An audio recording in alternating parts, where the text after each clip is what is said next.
Hi and welcome to Bob Smart Academy. मेरा नाम हरप्रीत सिंह है और आज हम पीएचपी को कंटिन्यू करते हैं। तो हम पिछले सेशन में हमने इफ एल्स तक का देख लिया था कि कैसे इफ एल्स स्टेटमेंट्स को हम यूज कर सकते हैं। अब हम ये एक शॉर्ट हैंड है इफ स्टेटमेंट का, तो इसको देख लेते हैं इसका शॉर्ट हैंड कैसे हम यूज कर सकते हैं। वन लाइन इफ स्टेटमेंट, तो एक ही लाइन में अगर एक ही स्टेटमेंट हो आगे तो हम कर्ली ब्रैकेट को नहीं यूज करेंगे। इफ कंडीशन में इफ तो ब्रैकेट है, स्मॉल ब्रैकेट और कंडीशन आती है और फिर एक कर्ली ब्रैकेट ओपन और कर्ली ब्रैकेट क्लोज होता है। बट अगर आपका एक ही स्टेटमेंट है उसके अंदर, इफ के अंदर, तो आप कर्ली ब्रैकेट को अवॉइड कर सकते हैं, कर्ली ब्रैकेट ओपन और कर्ली ब्रैकेट क्लोज को। तो ऐसे करके सीधा सीधा हम एक ही लाइन में लिख सकते हैं। इसमें एल्स नहीं है, इसमें इफ ही है सिर्फ।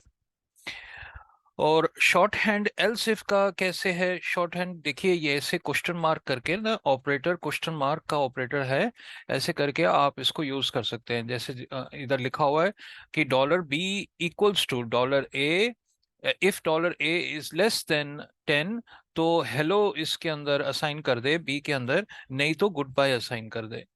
तो ऐसे करके ये इफ का शॉर्ट हैंड है, इफ एल्स का शॉर्ट हैंड है कि ये कंडीशन है dollar ten, $a is less than 10, तो क्या करे, hello print out, hello assign कर दे बी को। और अगर वो ग्रेटर देन और इक्वल टू 10 है तो गुड बाय कर दे।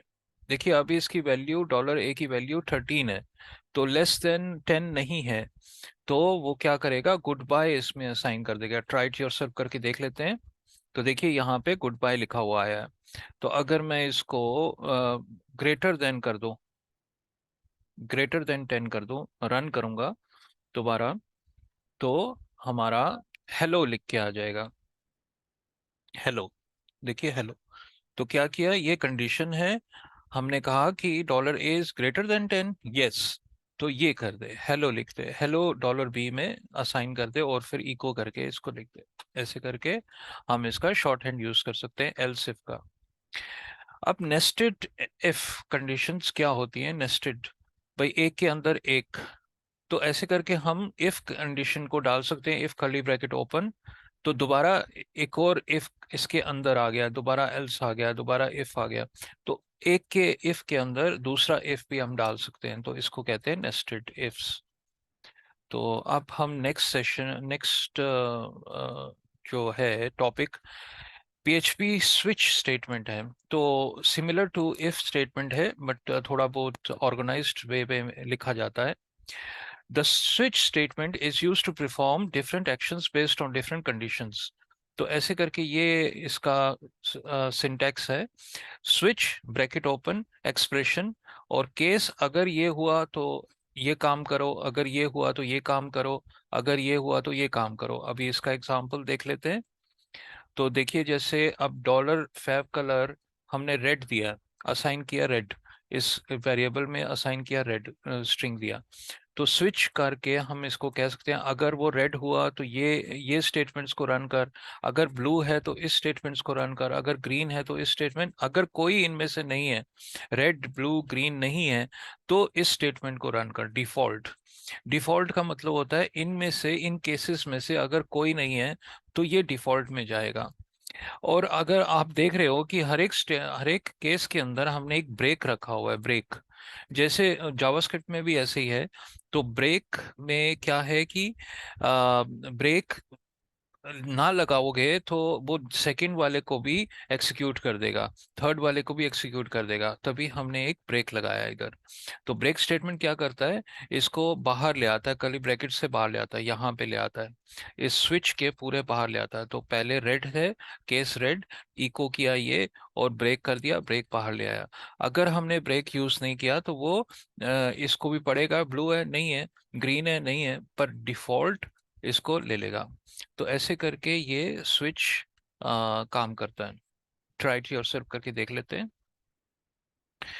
तो इधर फैव कलर रेड किया, तो इधर इसने इको किया, your favourite colour is neither red, और ये तो इको है, बट उसने रेड कलर में your favourite colour is red कर दिया। अगर मैं इसको ग्रीन कर दूं, ग्रीन लिख दूं और रन करूं, तो देखिए अभी ग्रीन आ गया, your favourite colour is green, तो इधर आ गया, इस ग्रीन के इस केस के अंदर आ गया। अगर मैं कोई भी एक पर्पल लिख दूं, पर्पल कलर जो इसमें नहीं है, तो वो क्या करेगा, डिफॉल्ट रन कर देगा, your favourite colour is neither red blue nor green. तो देखिए यहाँ पे डिफॉल्ट में आ गया, क्योंकि पर्पल कलर ना तो वो इस केस का है, ना इस केस का है, ना इस केस का है, तो वो डिफॉल्ट केस का है। तो ऐसे करके हम इसको स्विच को यूज कर सकते हैं। तो वो ये अभी वो ब्रेक के बारे में बता रहा है, break keyword reaches a break keyword it breaks out from the switch. तो वो ब्रेक स्टेटमेंट लाना जरूरी है इसमें, नहीं नहीं नहीं लगाओगे तो ऐसे करके वो एग्जीक्यूट कर देगा, सबको एग्जीक्यूट कर देगा। डिफॉल्ट आप ही बता रहा है, हमने देख लिया है, डिफॉल्ट मतलब अगर इनमें से कोई एक चीज में नहीं है तो वो डिफॉल्ट में जाएगा। तो हमने अभी डिफॉल्ट, अगर आप डिफॉल्ट ऊपर भी लगा सकते हो, नीचे भी लगा सकते हो, जरूरी नहीं है कि हमने सबसे नीचे लगाना है, आप ऊपर लगा, अगर आपने ऊपर लगाया डिफॉल्ट को तो ब्रेक, इसमें ब्रेक डालना जरूरी है, क्योंकि वो फिर नेक्स्ट स्टेटमेंट को नहीं पड़ेगा। बट अगर आपका डिफॉल्ट लास्ट स्टेटमेंट है तो ब्रेक लगाना जरूरी नहीं है, वो तो वैसे ही नीचे चला जाएगा, एंड में है। तो वो ये बता रहा है। अब कॉमन कोड ब्लॉक्स, तो कॉमन कोड ब्लॉक्स इसका ये मतलब है कि देखो अभी $D3 है, तो हम ये भी कह सकते हैं अगर वो 1 हुआ या 2 हुआ या 3 या 4 या 5 हुआ तो इसको इसको प्रिंट आउट कर दे। तो ये देखिए अभी कई मल्टीपल कंडीशंस को हमने और करके ऐसे करके लगा दिया और इसको इको कर दिया। और अगर 6 और 0 है तो ये कर दे और ब्रेक लगा दे, डिफॉल्ट है तो ये कर दे। तो हम मल्टीपल कंडीशंस को भी इसमें डाल सकते हैं स्विच में। तो ये इधर तक था। अब लूप्स, लूप्स के बारे में पढ़ लेते हैं। In the following chapter you will learn how to repeat code by using loops. तो कई तरह के लूप्स हैं, जैसे जावास्क्रिप्ट में भी थे, वाइल लूप है, डू वाइल लूप है, फॉर लूप है, फॉर ईच लूप है। तो एक एक करके हम इसको देख लेते हैं। वाइल लूप, अब वाइल लूप क्या कैसे है स्टेटमेंट, देखिए यहाँ पे $i पहले काउंटर लगाएगा, $i=1, एक काउंटर हमें डिफाइन करना पड़ेगा। फिर वाइल के अंदर हम उस काउंटर को, कंडीशन को देखते हैं कि भाई $i > 6 है, तो इको कर $i, और फिर इसको इंक्रीमेंट कर दे, प्लस प्लस कर दे, एक बढ़ा दे, पहले 2 था, अब पहले 1 था, फिर उसको इधर 2 कर दिया, फिर दोबारा लूप के अंदर चला गया, फिर इस कंडीशन को देखा उसने, 2 < <6 है, यस, फिर इसके अंदर चला गया, फिर उसने 3 कर दिया आई को, फिर ऊपर आया, फिर 3, फिर कंडीशन को देखा, ऐसे करके जाएगा जाएगा जाएगा 6 तक जब पहुंचेगा, बस 6 < <6 नहीं, नो, तो फिर इस वाइल के अंदर से बाहर निकल आएगा। तो ऐसे करके हम इस वाइल को यूज कर सकते हैं लूप्स के लिए। मल्टीपल कुछ चीजें हमें अगर करनी है इस लूप के अंदर तो हम इसको यूज कर सकते हैं। और ब्रेक स्टेटमेंट भी इसमें हम यूज कर सकते हैं। देखिए जैसे यहाँ पे $i = 1 है, तो ये वाइल लूप जाएगा, < <1 < <6 है, यस, तो इसमें जाएगा। अब यहाँ पे उसने एक इफ कंडीशन डाली है कि $i == 3 है, तो ब्रेक कर दे, बाहर निकला। तो हम ब्रेक स्टेटमेंट से भी वाइल से बाहर निकल सकते हैं, जरूरी नहीं है कि हमने पूरा इस वाइल को चलाना ही है। हम किसी एक कंडीशन को अगर कंपेयर करेंगे, अगर वो कंडीशन यस है तो हम ब्रेक लगा सकते हैं कि बाहर आ जा। तो अब यहाँ पे ये पूरे लूप में नहीं जाएगा, पूरे 6 बारी नहीं जाएगा, 5 बारी नहीं जाएगा, सॉरी, बट ये थ्री थ्री पे ही वो ब्रेक कर देगा, बाहर निकल आएगा। अब एक और है statement, continue statement. Continue statement break statement के ऑपोजिट है। तो वो क्या करता है, ब्रेक क्या करेगा, ब्रेक बाहर निकल आएगा, इस वाइल के बाहर निकल आएगा। कॉन्टिन्यू क्या करेगा, आगे स्टेटमेंट को एक्सिक्यूट नहीं करेगा, बट कॉन्टिन्यू इस वाइल को कॉन्टिन्यू करेगा। कहने का ये मतलब है कि ब्रेक, अगर इधर ब्रेक लगाते तो बाहर ही निकल आता वाइल से, वाइल को एक्सिक्यूट नहीं करता दोबारा। तो उस कंटिन्यू क्या करेगा, कंटिन्यू इको नहीं करेगा इसको, देखो नेक्स्ट स्टेटमेंट को चलाएगा नहीं, बट कंटिन्यू क्या करेगा, वाइल स्टेटमेंट के ऊपर आ जाएगा। मतलब ये अभी क्या हो रहा है, i = 0 है, तो 0 पे जाएगा, आई प्लस प्लस कर दिया, और इधर कंडीशन पे, इस कंडीशन में नहीं गया क्योंकि 1 है, तो इको कर दिया 1। फिर उसके बाद 2 2 आया, तो 2 को भी इसको इको कर दिया, बट जब 3 आया 3 आया तो 3 इधर कंडीशन कंटिन्यू, अब 3 को इको नहीं किया उसने, ऊपर आ गया। अब 4 आ गया, 4 को उसने प्रिंट आउट कर दिया, मतलब इसका क्या है कि बीच में उसने स्किप कर दिया 3 को। एक बार देख लेते हैं, ट्राई इट योरसेल्फ करके देख लेते हैं। तो देखिए यहाँ पे 1 2 4 5 6 आया, यहाँ पे 3 नहीं आया क्योंकि हमने 3 इक्वल्स टू 3 हमने कंटिन्यू कर दिया। तो ये जो इक्वल स्टेटमेंट है वो एग्जीक्यूट नहीं हुई। तो ऐसे करके हम कंटिन्यू को यूज कर सकते हैं। अब यहाँ पे एक और है ऑल्टरनेटिव सिंटेक्स, एक और ऑल्टरनेटिव सिंटेक्स है, मतलब वैसे ही काम करता है। While loop syntax can also be written with a end while statement. तो हम जरूरी नहीं है कर्ली ब्रैकेट्स को यूज करें, तो वाइल स्टेटमेंट जो है वो ऐसे भी इसका सिंटेक्स चलता है। वाइल कंडीशन कॉलन, फिर उसकी स्टेटमेंट्स हैं, फिर एंड वाइल। एंड वाइल को हम कर सकते हैं, बट ज्यादातर हम वाइल को curly bracket open curly bracket close से ही हम उसको यूज करते हैं। स्टेप 10, अब क्या है step 10? If you want the while loop counter to 100 but only by each 10 you can increase the counter by 10 instead of 1। तो वो यही कह रहा है कि अगर हम 10 10 करके आगे बढ़ाना चाहते हैं, यहाँ पे हमने एक एक आगे बढ़ाया, $i प्लस प्लस एक एक करके बढ़ाया ना। पहले $i=1 है, फिर 2 हो गया, फिर 3 हो गया। वो कह रहा है कि अगर हमने 10 10 आगे बढ़ाना है तो हम ऐसे करके लिखेंगे $i+=10। तो वो 10 10 आगे बढ़ाएगा, 10 20 30 40 50 ऐसे करके बढ़ाएगा आगे। तो वो ऐसे बता रहा है। अब नेक्स्ट है डू वाइल। डू वाइल भी सिमिलर टू वाइल है। तो वो बता रहा है do while loop will always execute the block of the code at least once. It will then check the condition and repeat the loop while specified condition is true. तो while क्या था? While condition को पहले check करता है। देखो while while के अंदर इधर पहले कंडीशन को चेक करता है, ऊपर ही चेक कर लेता है, और अगर वो कंडीशन फॉल्स है तो इसके अंदर नहीं जाता। बट डू वाइल ये डिफरेंस है कि पहले चलाता है, मतलब डू में अगर वो कंडीशन नहीं भी है तब भी ये चलाएगा, बट नेक्स्ट टाइम वो नहीं चलाएगा। तो ये डिफरेंस है डू और वाइल का। तो कभी कभी यहाँ पे हम मतलब अपने प्रोजेक्ट्स में डू को भी यूज करना चाहते हैं, तो डू पहली बारी एटलीस्ट एक बारी तो चलाएगा, बट दोबारा नहीं चलाएगा उसको। तो ये डिफरेंस है वाइल और डू वाइल का। है वही सिंटेक्स, वही है, डू कर्ली ब्रैकेट ओपन और यहाँ पे ये स्टेटमेंट्स हैं, और फिर कर्ली ब्रैकेट क्लोज, और वाइल को कंडीशन को वो चेक करता है। इधर भी ब्रेक हम लगा सकते हैं, इफ कंडीशन में ब्रेक लगा सकते हैं, जैसे हमने वाइल में ब्रेक लगाया था। कंटिन्यू भी हम कर सकते हैं इसको। तो ऐसे करके डू और वाइल सिमिलर है।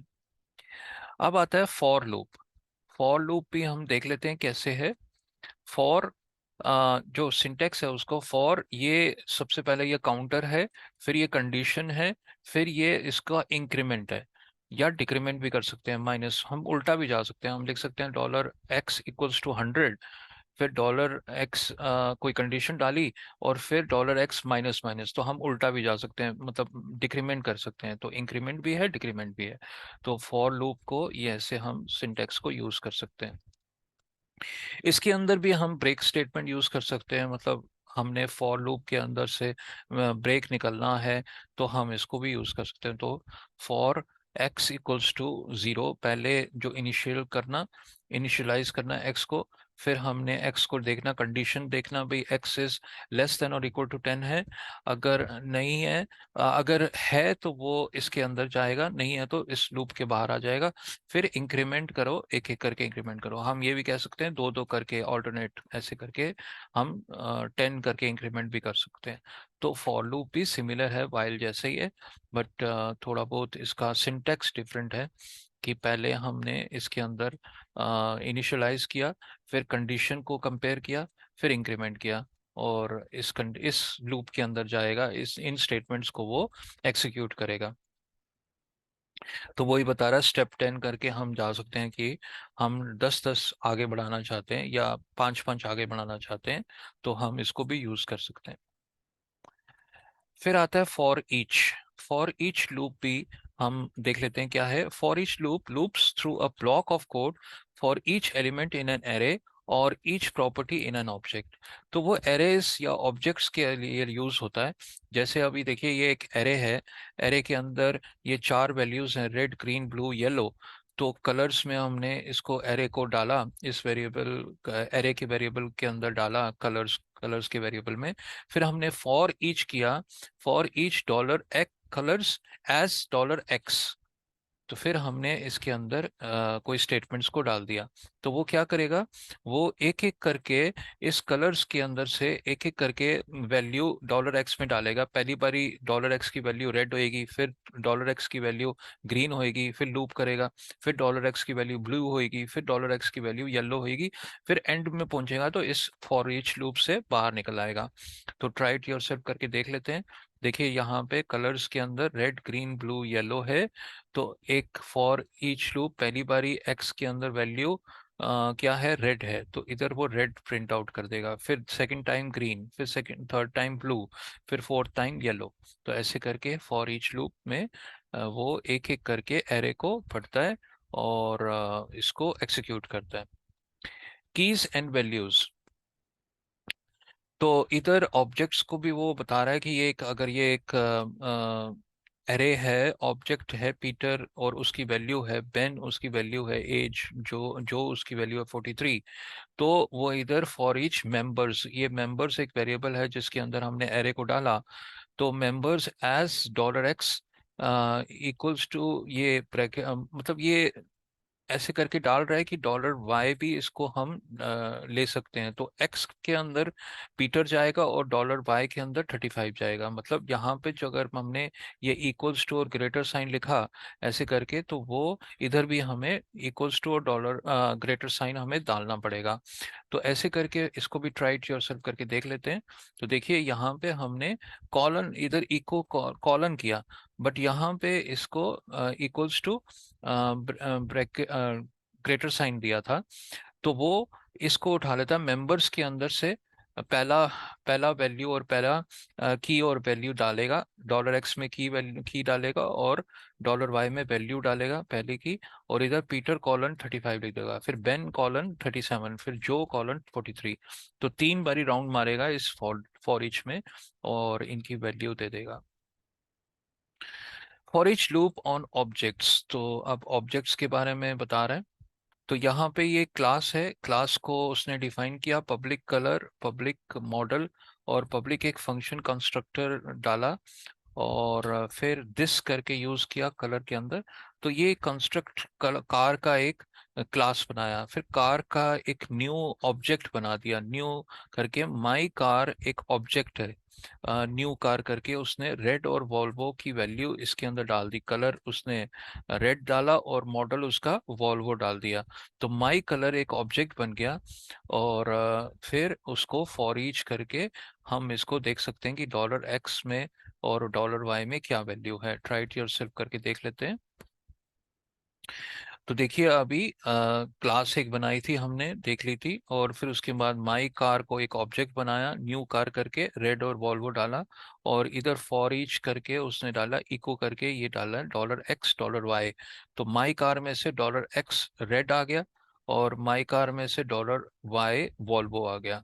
तो ऐसे करके देखो, colour colon red, model colon Volvo. तो ऐसे करके इसका जो है फॉर ईच लूप में डॉलर एक्स और डॉलर वाई को प्रिंट आउट कर दिया। दो बारी चलेगा, एक कलर को, एक कलर के लिए चलेगा, एक मॉडल के लिए चलेगा। तो पहला कलर के लिए, सेकंड मॉडल के लिए। तो देखिए दो बारी उसने लिखा कलर कॉलन रेड, फिर मॉडल कॉलन वॉल्वो। अगर इधर हमने कोई और पब्लिक, एक और पब्लिक यूज करते हैं, पब्लिक डॉलर ईयर, ईयर कर दिया भाई, ईयर ऑफ क्या है इसका। तो ऐसे करके कॉमा डॉलर ईयर कर दिया। और यहाँ पे डॉलर दिस आपका ईयर ऐसे करके लिख दिया, इक्वल्स टू डॉलर ईयर और सेमीकोलन जोड़ दिया। अब यहाँ पे हमारे पास तीन वैल्यूज हैं, तीन कीज हैं और तीन वैल्यूज हैं। यहाँ पे भी हमें अब कॉमा स्ट्रिंग में 2012 करके 24 करके लिख देते हैं। और जब हम इसको अब चलाएंगे तो वो 3 बार इसको प्रिंट आउट करेगा। देखिए, उसने कलर रेड किया, मॉडल किया वॉल्वो, और ईयर कर दिया 2024। तो ऐसे करके हम इसमें और जोड़ सकते हैं। तो फॉर ईच लूप जितने भी उसमें वैल्यूज हैं और जितने भी कीज हैं वो सारे हमें प्रिंट आउट करके दे देगा। इधर भी हम ब्रेक स्टेटमेंट यूज कर सकते हैं, जैसे हमने सारे लूप्स में हमने यूज किया, और कंटिन्यू भी हम यूज कर सकते हैं।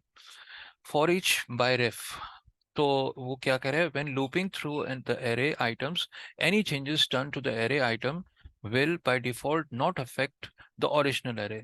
तो वो ये कह रहा है कि कुछ भी अगर हम कुछ मैनिपुलेशंस करेंगे, देखिए अभी ये एक एरे है कलर्स में, एरे है कलर्स का, और अगर हमने कुछ मैनिपुलेट किया, पिंक को डॉलर में डाल दिया, तो वो ओरिजिनल जो ओरिजिनल एरे है उसको वो छेड़ेगा नहीं, उसके अंदर वैल्यूज को चेंज नहीं करेगा। वो खुद जो वेरिएबल है जिसके अंदर हमने पहली वैल्यू डाली, तो उसको वो चेंज करेगा, बाकी इसके अंदर वैसे का वैसे ही रहेगा। अब एक ट्राई इट योरसेल्फ करके देख लेते हैं। तो देखिए यहाँ पे कलर्स को उसने रेड ग्रीन ब्लू येलो उसने वैल्यू डाली, और इसमें उसने अगर लिखा उसने ब्लू है, if X dollar X equals to blue, तो डॉलर एक्स को पिंक कर दे। तो उसने डॉलर एक्स को तो पिंक कर दिया, बट फिर उसने कलर्स को वैर डंप करके उसने कलर्स को देखा, तो रेड ग्रीन ब्लू येलो ही है, पिंक नहीं है, ये ब्लू के इंस्टेड ऑफ ब्लू पिंक नहीं है। तो वो यही समझाने की कोशिश कर रहा है कि अगर हमने डॉलर एक्स की वैल्यू चेंज की तो वो ओरिजिनल जो एरे है उसको चेंज नहीं करेगा। तो ये है इसका एग्जाम्पल। अब ऑल्टरनेट सिंटेक्स उसका है वो भी, जैसे कि हमने वाइल का देखा था एंड वाइल, वैसे ही इसका फॉर ईच का वो कर्ली ब्रैकेट ओपन है, जो हम इधर यूज कर रहे थे, कर्ली ब्रैकेट ओपन और curly bracket close. Alternate text है कि कॉलन करके कॉलन डालें और एंड फॉर ईच करके डालें। तो ये ज्यादातर यूज नहीं होता, हम कर्ली ब्रैकेट ओपन और कर्ली ब्रैकेट क्लोज ही डालते हैं। ब्रेक के बारे में थोड़ा बहुत बता रहा है, और ब्रेक तो हमने देख लिया था, कंटिन्यू भी देख लिया था। पीएचपी फंक्शंस, अब फंक्शंस के ऊपर हम आते हैं। तो पीएचपी, कई पीएचपी बिल्ट इन फंक्शंस हैं, उसके बारे में हम देख लेते हैं। क्रिएट अ फंक्शन, हम अपने आप भी एक फंक्शन को क्रिएट कर सकते हैं। तो यहाँ पे ये डिफाइन कर रहा है कि कई बिल्ट इन फंक्शंस हैं और कई यूजर डिफाइंड फंक्शंस हैं, हम अपने भी एक फंक्शंस बना सकते हैं। तो कैसे हम एक फंक्शन बना सकते, create a function, function syntax है, ये उसका फंक्शन का नाम हम डाल सकते हैं, और कर्ली ब्रैकेट ओपन, और जो भी स्टेटमेंट्स हमने डालने हैं इसके अंदर डाल सकते हैं। हमने यहाँ पे क्रिएट किया, फिर हम इसको यूज करेंगे वो कहीं और। तो कॉल करने के लिए हमें यहाँ पे ऐसे करके उस फंक्शन का नाम ब्रैकेट ओपन ब्रैकेट क्लोज करके सेमीकोलन कॉल करना है। यहाँ पे हमने बनाया, यहाँ पे हमने कॉल किया, जैसे जावास्क्रिप्ट में हमने देखा था वैसे ही यहाँ पे है। अब इधर ट्राई इट योरसेल्फ करके देख लेते हैं। देखिए पीएचपी को हमें चलाने के लिए एचटीएमएल के अंदर, तो हमें greater smaller sign question mark PHP और क्वेश्चन मार्क ग्रेटर साइन हमें डालना पड़ेगा। जैसे हमने जावास्क्रिप्ट को डाला एचटीएमएल के अंदर स्क्रिप्ट टैग के साथ, ऐसे पीएचपी को हम लिख सकते हैं इसके अंदर। तो हमने इसके अंदर फंक्शन को क्रिएट किया, ये एक पीएचपी का फंक्शन है। फंक्शन और फंक्शन का नाम, और बीच में कर्ली ब्रैकेट ओपन और स्टेटमेंट्स बीच में, और इसको हमने जब कॉल किया, यहाँ पे हमने कॉल किया माई मैसेज को कॉल किया, तो इस फंक्शन को पढ़ेगा, इको लिखेगा हेलो वर्ल्ड। अगर मैं इस माई फंक्शन को नहीं लिखता, नहीं लिखा, दोबारा रन करता हूँ, तो वो कुछ भी नहीं देगा, क्योंकि हमने फंक्शन को सिर्फ बनाया। देखिए इधर एम्प्टी है, हमने बनाया फंक्शन को, पर हमने उसको कॉल नहीं किया। तो जब हम इसको कॉल करेंगे, इस स्टेटमेंट से हम कॉल करेंगे इसको, तभी इस स्टेटमेंट के अंदर कॉल करेंगे तो इस फंक्शन के अंदर जाएगा, तो इस फंक्शन के अंदर इको लिखा हुआ है, तो वो वहां पे इधर हेलो वर्ल्ड प्रिंट आउट कर देगा। तो ऐसे करके हम फंक्शन को बना सकते हैं और उसको कॉल कर सकते हैं। अब वो बता रहा है कि फंक्शंस के अंदर हम आर्गुमेंट्स भी डाल सकते हैं, ये जो वैल्यूज हैं। जैसे अभी एक फंक्शन उसने बनाया family name, dollar F name, और इको कर दिया एफ नेम, ऐसे करके इको कर दिया। तो उधर फैमिली नेम अगर जानी डाला या जो भी इधर डाला तो वो उधर एक्सेप्ट कर लेगा इसको और इको कर देगा उसको। ट्राई इट योरसेल्फ करके देख लेते हैं। तो देखिए जैसे इसने डाला, तो कई बारी उसने फैमिली नेम को कॉल किया फंक्शन को, और हर एक बारी कोई कोई वैल्यू डाली, और हर एक वैल्यू में उसने इको कर दिया, इधर दिखा दिया। तो ऐसे करके हम एक पैरामीटर, एक आर्गुमेंट भी डाल सकते हैं कि अब कॉमा करके दूसरा आर्गुमेंट भी डाल सकते हैं, कॉमा तीसरा आर्गुमेंट, ऐसे करके भी कई आर्गुमेंट्स को हम इसमें डाल सकते हैं। तो देखिए यहाँ पे $f name $year भी, कॉमा $year। तो ऐसे करके ऐसे हम यूज कर सकते हैं इसको। अब इसमें नेक्स्ट आता है कि भाई हमने डिफॉल्ट वैल्यू भी डालनी है।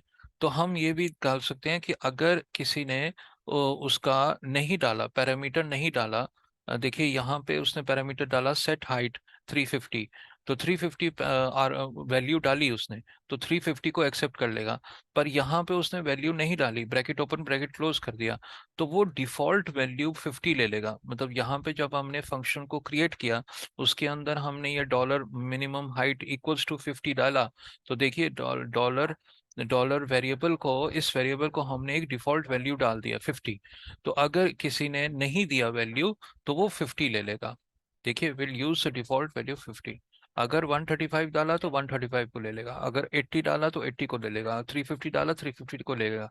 अगर कोई वैल्यू नहीं डाली, तो वो क्या करेगा, उस वैल्यू को ले लेगा जो हमने फंक्शन के अंदर डिक्लेयर किया हुआ था बाय डिफॉल्ट वैल्यू। तो ऐसे करके हम इसको ले सकते हैं।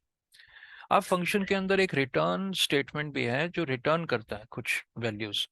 तो फंक्शन को जब हम बना रहे हैं, तो हम लिख सकते हैं फंक्शन सम ब्रैकेट ओपन, ये दो आर्गुमेंट्स हमने डाले, तो $z को हमने असाइन कर दिया $x प्लस $y। हमने सम किया, इन दोनों को हमने सम, एक कैलकुलेटर बना दिया, भाई सम करना है इसको। तो फिर हमने रिटर्न किया $z। अब $z जो रिटर्न किया, इन दोनों का सम करके रिटर्न कर दिया। तो रिटर्न स्टेटमेंट क्या करता है, इस फंक्शन के अंदर जो भी इसकी वैल्यू है, कोई भी हमने वैल्यू डाली है, इसको बाहर फेंक देगा जब हमने चाहिए होगा। देखो जैसे अब इको है 5 + 10 = ये डॉट कॉन्केटिनेट किया, ये फंक्शन को उसने चलाया, फिर ये कॉन्केटिनेट किया br। तो इसको ट्राई इट योरसेल्फ करके देख लेते हैं। तो देखिए 5 + 10 = उसने लिखा, यहाँ तक उसने ये स्ट्रिंग डाला, फिर ये सम फंक्शन को उसने एक्सिक्यूट किया 5, 10, इसके अंदर गया, z को उसने 5 + 10 कर दिया 15, फिर z को उसने रिटर्न कर दिया। तो इस ये जो चीज़ है, इसके बजाय 15 आ जाएगा, 15 लिखा हुआ आ जाएगा, और ये एक एंटर मार देगा। फिर नेक्स्ट 7 + 13 = 20 कर दिया, फिर 2 + 4 = 6 कर दिया। तो ये ऐसे सम फंक्शन को हम यूज कर सकते हैं रिटर्न स्टेटमेंट के साथ। Passing arguments by reference. अब हम रेफरेंस से भी एक वैल्यूज को पास कर सकते हैं। देखिए रेफरेंस क्या होता है, एक बार इसको ट्राई इट योरसेल्फ करके देख लेते हैं। तो देखिए एक फंक्शन उन्होंने बनाया, ऐड _5। अब यहाँ पे ये देखो वेरिएबल है, डॉलर वैल्यू वेरिएबल है, बट ये एक एम्पर साइन भी लगा हुआ है, कि ये एम्पर साइन क्या करता है, इसका रेफरेंस डालता है। अब रेफरेंस क्या होता है, देख लेते हैं इसको। $y, इसको इसको प्लस करके 5 डाल दिया। अब यहाँ पे नंबर उसका 2 लिया, और ऐड 5 इसको चलाया नंबर। अब नंबर क्या किया, 2, टू की वैल्यू, नंबर की वैल्यू 2 है, और इसमें जाकर एंड इसमें वैल्यू में 2 चला गया। अब 2 आ गया, तो वैल्यू को +5 = 5 कर दिया। तो क्या है, 2 की वैल्यू पहले पहले वैल्यू की वैल्यू क्या थी, 2 थी, तो फिर अब 7 हो गया, तो उसको उसने 7 प्रिंट आउट कर दिया। तो ऐसे करके हम विद द रेफरेंस भी हम इसको डाल सकते हैं। तो देखिए जैसे इसने इको किया नम, तो उसने 7 प्रिंट आउट कर दिया। तो वैसे अगर हमने दूसरी तरीके से भी हम अगर डाल सकते थे, बट ये अच्छा एग्जांपल नहीं है। मैं आपको आगे जाके एग्जांपल, इसका रेफरेंस का एग्जांपल दूंगा। ये समझ नहीं पा रहे आप कि ये रेफरेंस हमने क्यों यूज़ किया। अगर रेफरेंस, विदाउट रेफरेंस भी हम यूज़ करते फिर भी इसकी वैल्यू 7 आती। मैं आगे जाके आपको इस रेफरेंस का बताऊंगा कि कैसे होता है। अच्छा एक एग्जांपल दूंगा। अब वो एक और चीज कह रहा है कि 3 डॉट्स ऑपरेटर से भी आप इसको फंक्शन को क्रिएट कर सकते हैं। By using the 3 dot operator in front of function parameter, the function accepts an unknown number of arguments, this is also called variadic function. तो वेरिडिक फंक्शन क्या होता है? अननोन आर्गुमेंट्स, मतलब हम बड़े सारे आर्गुमेंट्स डाल सकते हैं, 5,2,6,7 ऐसे करके, या हम ना भी डालें तो भी चलेगा। तो ये फंक्शन क्या करता है एक फॉर लूप में? तो वो अभी $n को 0 लिया, इसका लेंथ ले लेता, काउंट कर लेता है $x को। तो जितनी भी वैल्यूज हैं इधर, अगर 3 वैल्यूज दी तो लेंथ इसका 3 आ जाएगा। अगर यहाँ पे अभी इसने 6 वैल्यूज दी हैं तो लेंथ में 6 आ जाएगा। फिर हम एक फॉर लूप लगा सकते हैं और इसको हम देख सकते हैं, कुछ भी हम करना, मैनिपुलेशन करना इसके ऊपर कर सकते हैं। तो ये एक फंक्शन है जो मल्टीपल वैल्यूज लेता है, अननोन मल्टीपल वैल्यूज। तो ये एक बहुत इंपॉर्टेंट है। तो इसको ट्राई इट योरसेल्फ करके देख लेते हैं। तो यहाँ पे देखो ये फंक्शन उसने बनाया 3 डॉट्स के साथ, $x करके। फिर उसमें इसने सम माई नंबर्स, जितने भी मैं नंबर्स दे रहा हूँ उन सबको सम कर दे, इधर 29 आ गया। अगर मैं इसको कम करता हूँ, अभी मैं इसको कम कर दिया, नंबर्स को कम कर दिया, फिर भी इसको रन किया, तो अभी 13 आ गया आंसर इसका, देखिए 13 आ गया। तो ऐसे करके मल्टीपल अननोन मल्टीपल वैल्यूज को हम डाल सकते हैं वेरिडिक आर्गुमेंट के साथ। अब वो कहता है एक वैल्यू तो होनी चाहिए और बाकी फर्स्ट नेम के साथ मल्टीपल वैल्यूज होनी चाहिए। इसको भी हम यूज कर सकते हैं कि एक आर्गुमेंट आपका जो नॉर्मल है, दूसरे के बाद वो बड़े सारे वैल्यूज हैं उसकी। तो ऐसे करके हम यूज कर सकते हैं। ओके दोस्तों, आज के लिए बहुत है। नेक्स्ट कंटिन्यू करेंगे नेक्स्ट सेशन में। अगर तो आपको मेरी वीडियो अच्छी लगी हो तो kindly subscribe, like and share. और अगर आपको हमारे ऑनलाइन या ऑफलाइन क्लासेस को ज्वाइन करना है तो काइंडली कॉल और व्हाट्सएप 8810571940 या 9818387955 पे। Thank you very much.